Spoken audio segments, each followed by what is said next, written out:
pagi hari ini berdoa menurut agama dan kepercayaan masing-masing. Berdoa mulai. Bismillahirrahmanirrahim. Amin. Baik, terima kasih. Ada yang nggak berangkat hari ini? Berangkat semua? Semua. Oke. Ada yang ingat kemarin kita belajar tentang apa? Perkalian matematika. Nah, hari ini kita akan belajar tentang kedatangan bangsa-bangsa asing di Indonesia.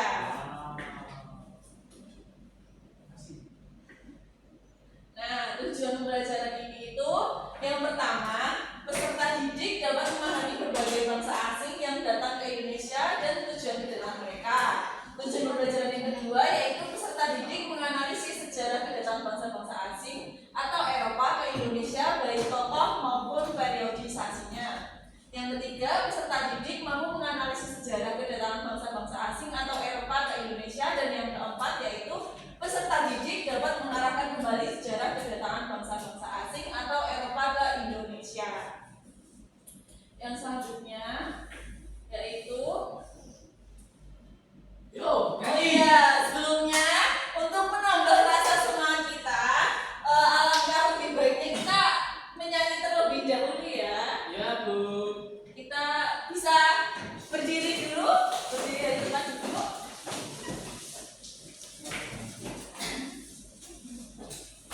Siap semua ya? Ya.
Ibu punya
VOC singkatan dari Valeria Pasti Vision Company, dibentuk pada tahun 1602 yang merupakan perusahaan dengan India Timur dan berkantor pusat di Amsterdam, Belanda.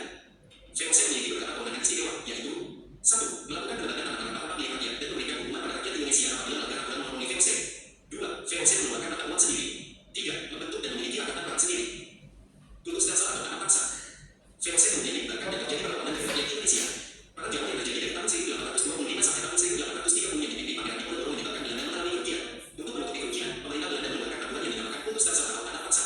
Peraturannya adalah bagaimana rakyat ditanami tanaman yang diwajibkan. Gagal panen harus ditanggung petani. Bagi yang tidak menjalankan pertanian, petani harus bekerja lebih dari 65 hari. Tanah bangsa menyebabkan rakyat Indonesia semakin menderita. Politik etis atau politik balas budi. Politik etis timbul karena pemikiran sebagian masyarakat Belanda bahwa Belanda dapat berhutang budi kepada rakyat Indonesia. Belanda dianggap perlu memberikan peningkatan kesejahteraan pada rakyat Indonesia. Politik etis digagas oleh program Theodor van der Vechten dan dijalankan pada tahun 1890 dengan melakukan 1. Memberikan pendidikan pada rakyat pribumi. 2. Membuat irigasi. 3. Transmigrasi atau perpindahan penduduk. Demikianlah materi pembahasan kita kali ini dan terima kasih. Jangan lupa like. Jadi tadi bangsa apa saja yang sudah pernah datang ke Indonesia? Bangsa Eropa ada lagi. Beda. Prancis, Spanyol, Portugis. Yang pertama yaitu tentang kedatangan bangsa Portugis ke Indonesia. Ada yang mau membacakan? Nanda, bacakan Mbak Nanda. Pelayaran pertama dilakukan oleh Portugis yang berhasil menemukan Kepulauan Nusantara sebagai daerah penghasil rempah-rempah. Awalnya bangsa Portugis datang ke Malaka untuk melakukan perdagangan. Kemudian mereka ingin menguasai jalur perdagangan di Nusantara dan menguasai daerah penghasil rempah-rempah. Oleh karena itu, Portugis mengalami berbagai perlawanan dari kerajaan Malaka yang tidak mengizinkan Portugis menguasai daerah Malaka. Namun Portugis berhasil mengalahkan kerajaan Malaka. Sekarang wilayah Malaysia dan menyebabkan kerajaan Malaka jatuh ke tangan Portugis pada tahun 1511. Selanjutnya, Portugis membuka kerjasama dengan kerajaan-kerajaan yang ada di wilayah Nusantara untuk perdagangan rempah-rempah, sampai pada akhirnya berhasil menemukan wilayah Maluku dan menguasainya hampir 1 abad dari 1912 sampai 1615. Nah, jadi tujuan kedatangan bangsa Portugis ke wilayah Malaka ini untuk apa? Awalnya untuk melakukan perdagangan. Kemudian ternyata mereka itu ingin menguasai jalur perdagangan di Nusantara dan akhirnya mereka ingin menguasai daerah yang menghasilkan rempah-rempah. Nah, Portugis ini menguasai hampir 1 abad dari tahun 1512 sampai tahun 1615.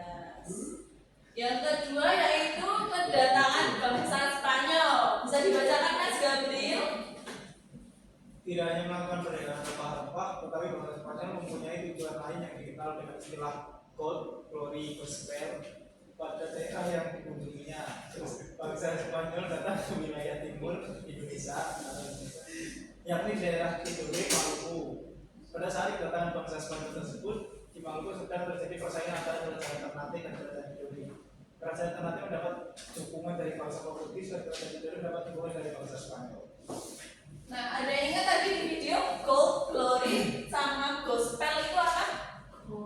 Gold mas. Glory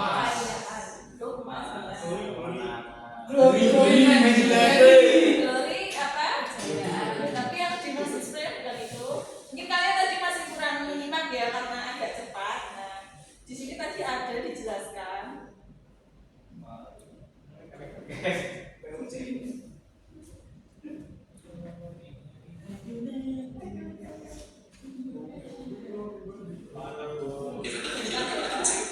Apa itu glory dan gospel menjadi sebuah kejadian bangsa Spanyol? Sudah ini apa itu glory dan gospel menjadi sebuah kejadian bangsa Spanyol? Gold itu memburu kekayaan, mencari emas, mencari perak, mencari bahan tambang dan rempah-rempah. Kalau glory itu mereka memburu kejayaan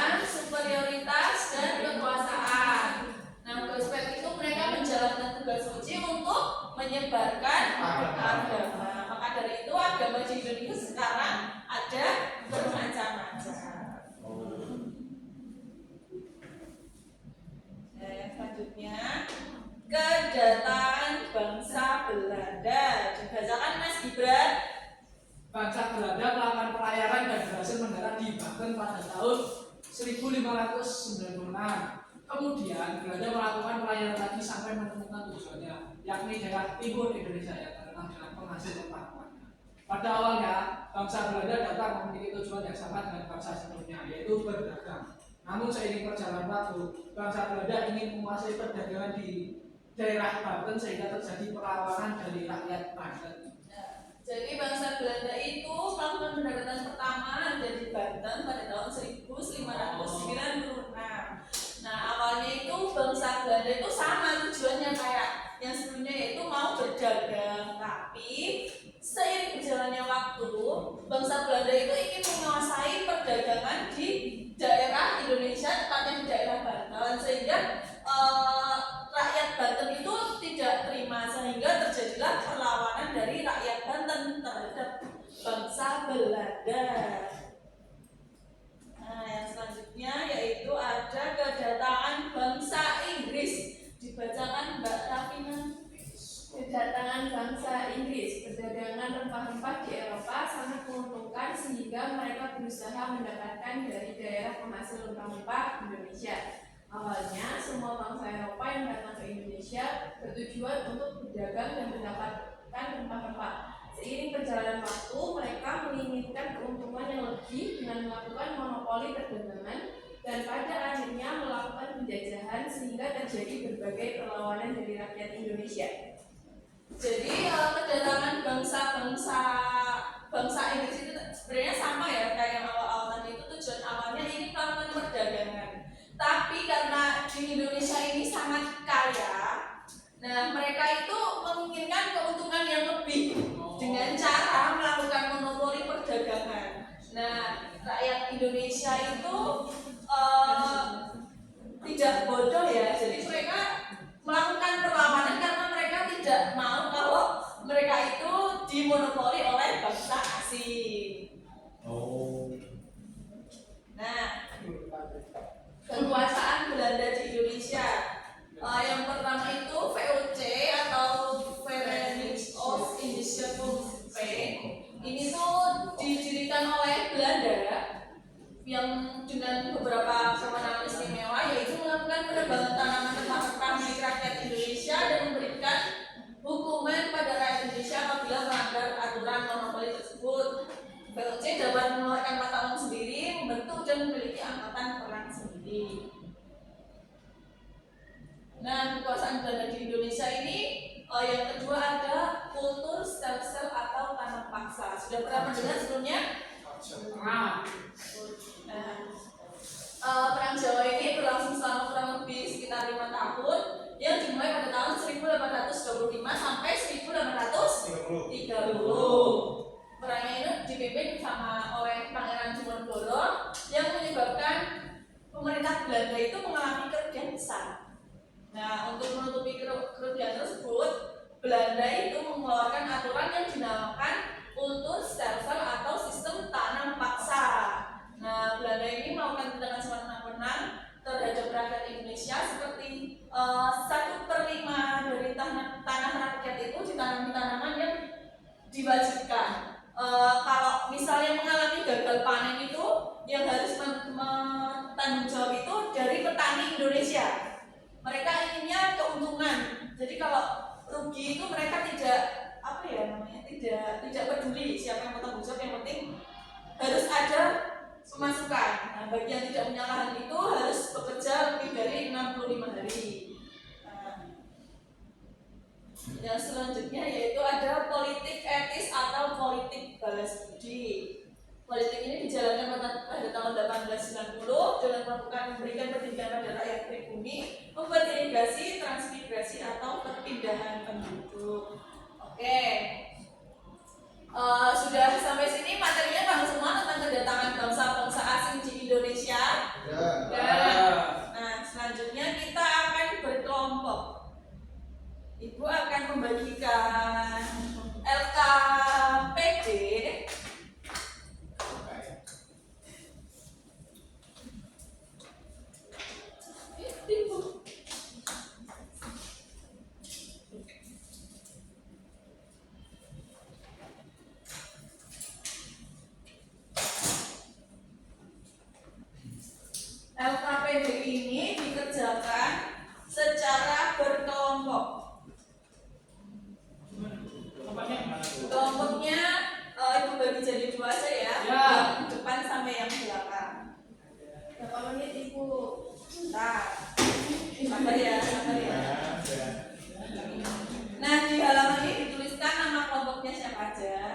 Aijo, Sukina itu dituliskan namanya. Tata. Robert. Rosa. Ini kurang ajar ya. Lalu di halaman kedua itu terdapat lembar jawab dari kartu tanya. Nah, ibu di sini memiliki kartu pertanyaan yang akan ibu acak. Jadi nanti kalian memilih satu pertanyaan, lalu jawabannya itu dituliskan pada lembar jawab.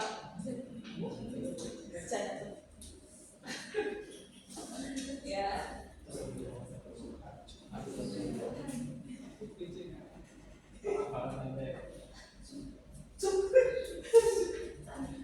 Nah, pilih satu pertanyaan.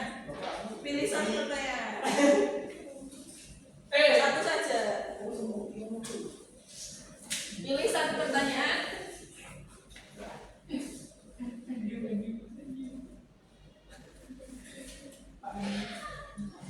Pertanyaannya boleh dibaca, lalu jawabannya itu dituliskan pada lembar jawab. Tadi kan sudah dijelaskan ya. Jadi berharap kalian bisa mengerjakan menjawab pertanyaan dari kartu tersebut. Ibu beri waktu 15 menit ya.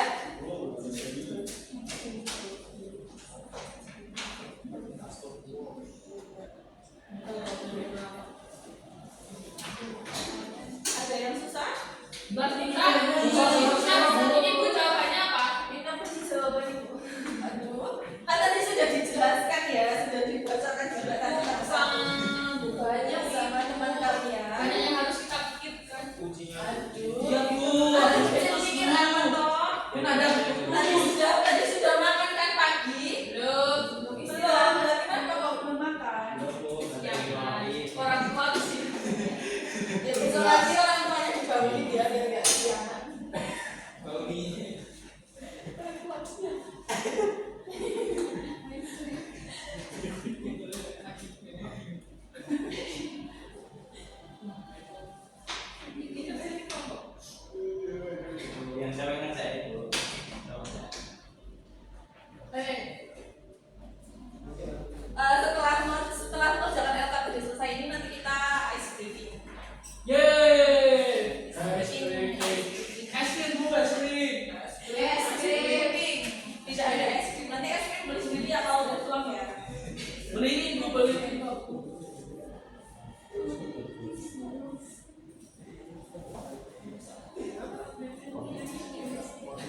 analisis, ada sumpahan, dan ada bukti.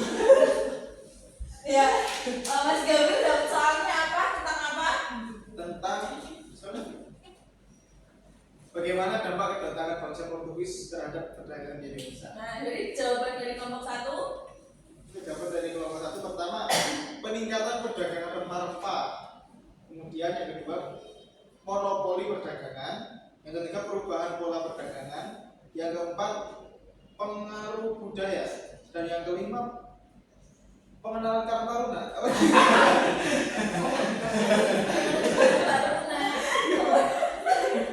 Komoditas baru. Pengaruh. Pengenalan komoditas baru. Bagaimana kelompok 2 bicara salah? Dikasih apa? Dikasih W, kasih O, kasih W. Wow, keren. Wow, keren. Yuk, kepada kelompok 2 siapa yang mau maju? Ya, Mas Banu, maju.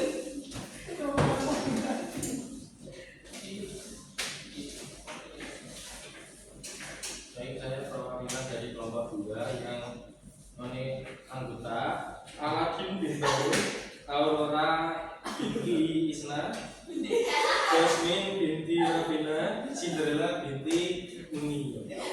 Soalnya Mas Banu kelompok 2. Kelompok 2 tadi dapat bagaimana perbedaan strategi Portugis dan Belanda dalam menguasai Indonesia. Oke, jadi jawabannya Kalau Portugis itu menguasai jalur perdagangan, terus menerapkan 3G. siapa tadi? Gold. Nah, terus kalau Belanda itu melakukan monopoli perdagangan, terus ada melakukan politik etis dan mendirikan VOC. Nah, Portugis itu lebih fokus ke agama, kalau Belanda lebih ke monopoli ekonomi. Bagaimana kelompok 1 jawaban kelompok 2? Dikasih apa? Dikasih W, kasih O, kasih W. Wow, keren. Wow, keren. Terima kasih Mas Baun, bisa duduk kembali. Stop perjalanan KPD. Semuanya capek? Jadi kita akan bersenang-senang. Ibu punya games, yaitu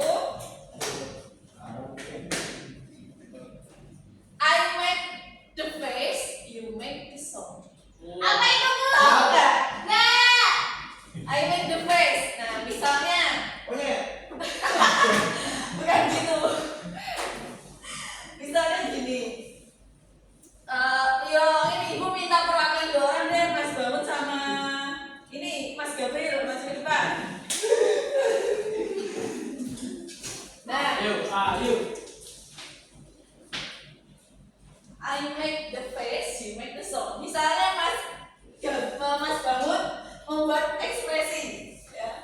Nah, nanti Mas Gabriel dia membuat suaranya. Jadi awalnya itu Mas Bangun menunjukkan dulu ekspresinya apa. Mas Gabriel bisa menonton Mas Bangun. Nanti setelah ibu bilang I make the face, you make the song. Nah, kalian bareng sama ekspresi sama suara yang dibuat sama Mas Gabriel. Mas Bangun gak usah bersuara. Oke, paham? Yuk, yang dulu, Mas Bangun dulu, ekspresinya gimana? Bentar.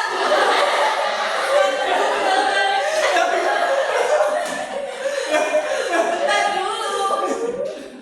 Kan udah kan dia tadi ekspresinya gitu kan, Mas Gabriel udah lihat. Nah, habis ini bareng. Yo, I make the face, you make the song.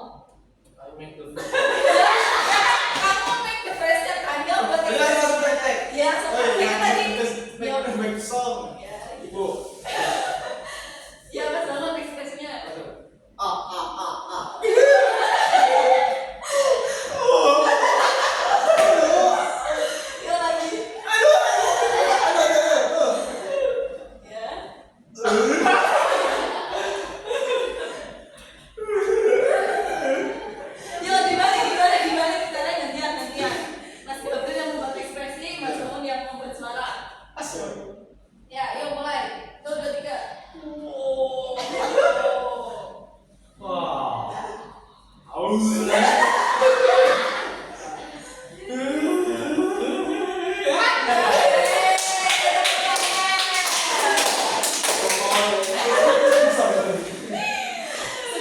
Sudah kembali fresh ya, sudah tertawa-tawa lagi ya.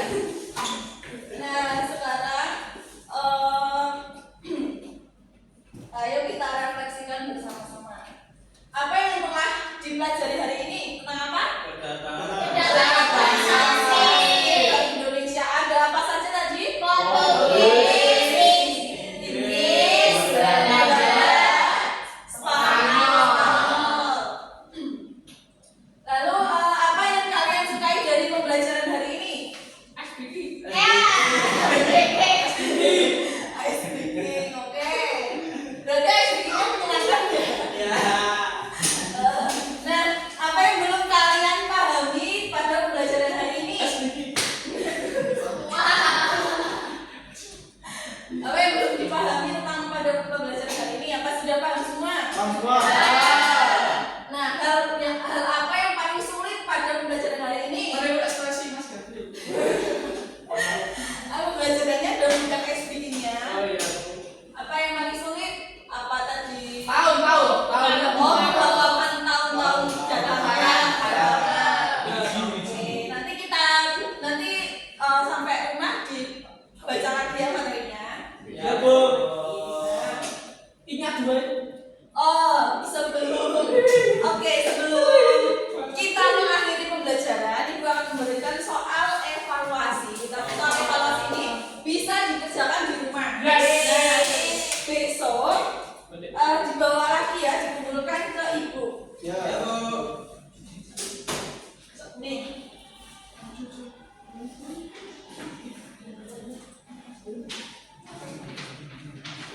Sudah dapat semua ya? Baik, sebelum mengakhiri pembelajaran hari ini, alangkah lebih baiknya kita berdoa terlebih dahulu. Ayo dipimpin tadi. Banada. Sebelum kita mengakhiri pembelajaran, marilah kita berdoa dimulai. Bismillahirrahmanirrahim.